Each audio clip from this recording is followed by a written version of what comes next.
Here is how to download Among Us in your iPad. So go ahead and launch your App Store on your device.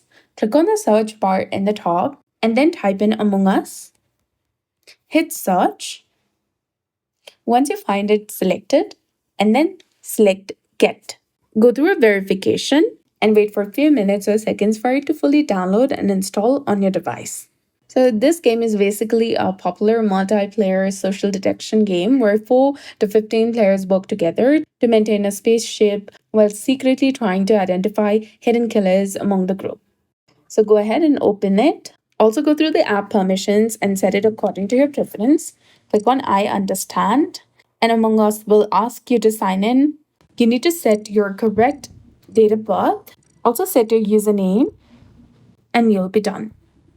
Now you can start playing and also add friends in Among Us to play with. So that's it. I hope you found this video helpful. If you did, please like, share, and subscribe. Thanks for watching. We'll see you again in the next one.